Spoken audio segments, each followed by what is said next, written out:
जिल्ह्यातील आजच्या top 10 news दिनांक 19 मार्च 2026 powered by ambition science academy Satara.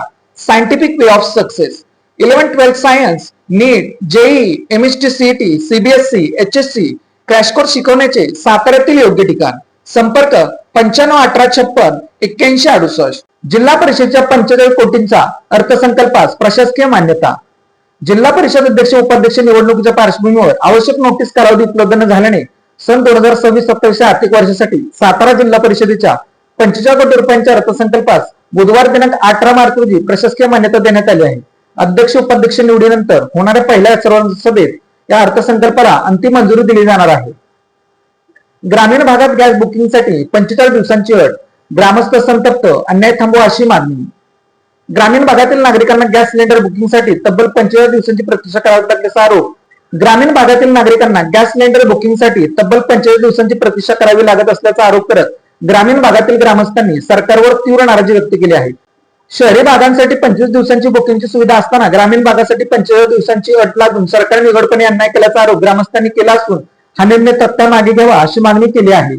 खरेदीच्या बहाण्याने महिलेवर हल्ला. गळ्यातील 80,000चे मंगळसूत्र हिसकावून दुचाकीस्वार फरार. गुन्हे कमी झाले असे सांगणाऱ्या पोलिसांना चोरट्यांचे आव्हान.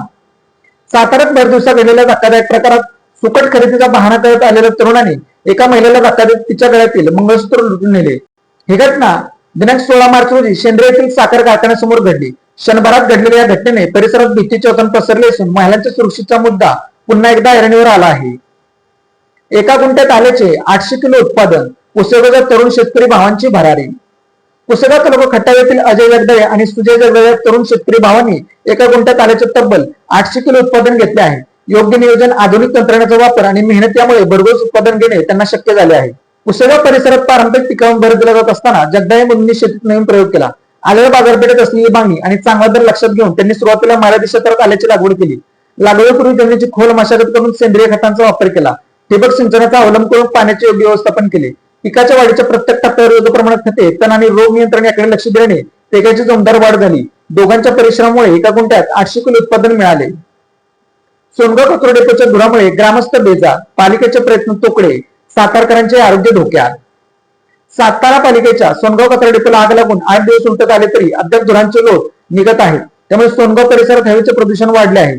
सातारा पालिकेचे प्रयत्न तोडके पडले आहेत. कचरा डेपोच्या धुरामुळे परिसरातील गावे बेजार झाले आहेत. या प्रदूषणाचा फटका सातारा शहरवासियांना बसत आहे. त्यामुळे तातडीने उपाययोजना कराव्यात अशी मागणी नागरिकांच्याकडून होत आहे. सिव्हिल हॉस्पिटल परिसरात अज्ञाताकडून मोबाईलची चोरी. सिव्हिल हॉस्पिटल मोकळ्या जागेत मोहम्मद राहील, तसबीर मियासाब वय 29 राहणार शिरवळ तालुका खंडाळा हे दिनांक 15 मार्च रोजी रात्री 11 वाजता झोपले असताना अज्ञात व्यक्तीने 20,000 रुपये किमतीचा त्यांचा मोबाईल त्यांच्या खिशातून चोरी केला. पहाटे 3 वाजता जागले तेव्हा मोबाईल जवळ आढळून आला नाही. मोबाईल चोरी झाल्याने त्याची फिर्याद त्यांनी सातारा शहर पोलीस ठाण्यात दिली आहे. महावितरण कंपनीचे डोळे उघडणार तरी कधी? दुर्घटना घडल्यावर का? सव्वे वर्तवाडी तालुका पाटण ग्रामस्थांचा संतप्त सवाल. डीपी ट्रान्सफॉर्मरचे पोल सडलेल्या अवस्थेत.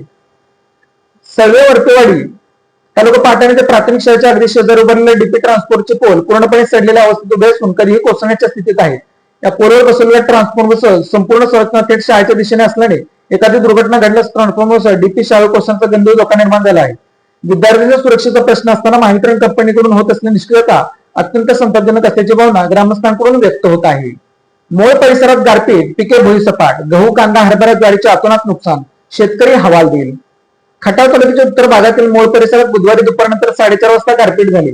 गारांसह झालेल्या पावसाने शेतातील उभे पिके भुईसपाट झाली तर शेतात काढून ठेवलेली पिकेही भिजल्याने शेतकऱ्यांचे अतोनात नुकसान झाले. खटाव तालुक्याच्या उत्तर भागात बुधवारी दुपारनंतर ढगाळ हवामान तयार झाले होते. खातबोंड डिस्कळ परिसर पावसाच्या हलक्या सरी कोसळल्या.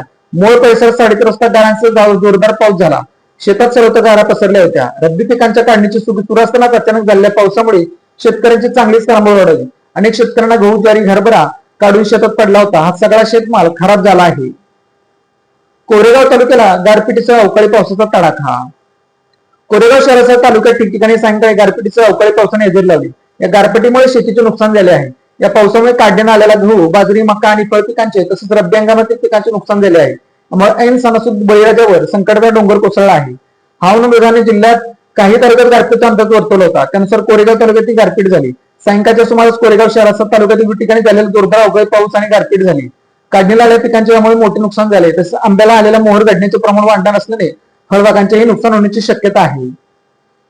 दोमळवाडी गिरबे येथे गारांचा पाऊस, फळबागांसह शेतींचे लाखोंचे नुकसान.